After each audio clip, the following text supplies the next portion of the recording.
এই ওলকপি দিয়ে ভোলা মাছ। তোমরা কে কে খাও? ভয় পেয়েছি দেখো বিষের মতো দেখো ওল। প্রথমবার দেখো আমি তেঁতুল রান্না করবো, এটা আমাদের গাছের তেঁতুল। তো আজকে দেখো ভোলা মাছ রান্না করব, এই ওলকপি দিয়ে ভোলা মাছ। তোমরা কে কে খাও অবশ্যই কমেন্ট করে জানাবে। দেখো তো দেখতে পাচ্ছ মাছগুলো এখন আমি কেটে নিচ্ছি।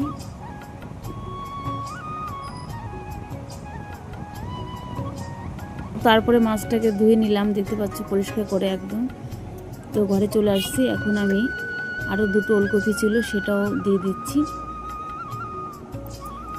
আর মাছটাকে হলুদ লবণ মাখিয়ে নিচ্ছি। তো তারপরে দেখো দিয়ে দিচ্ছি একে একে।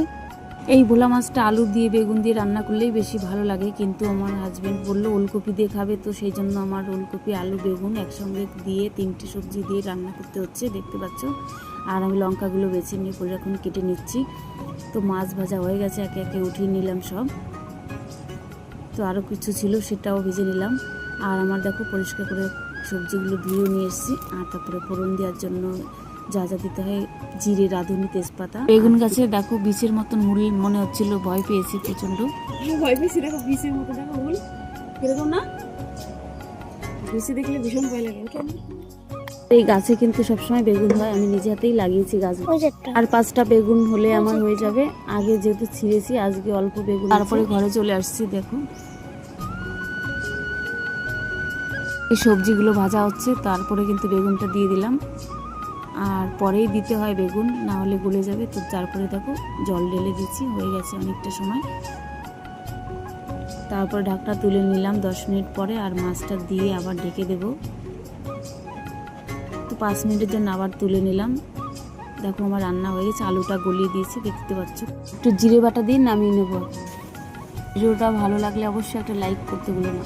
প্রথমবার দেখো আমি তেঁতুল রান্না করবো, এটা আমাদের গাছের তেঁতুল। তো চাটনি করব, কেমন করে রাঁধতে হয় জানি না, তো তাও করবো। তো তোমাদের সঙ্গে শেয়ার করবো, ভালো লাগছে লাইক করো।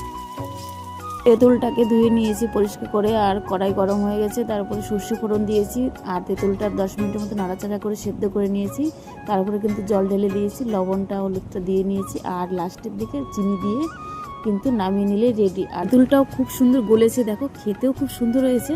আর পরে আমি বকুল ভাজা করেছি, ওলকপি দিয়ে ভোলা মাছের ঝোল, আর তেঁতুলের চাটনি, আর লাউ দিয়ে ভোলা মাছের মাথা রান্না করেছি। ভিডিওটি ভালো একটা লাইক করো, টাটা।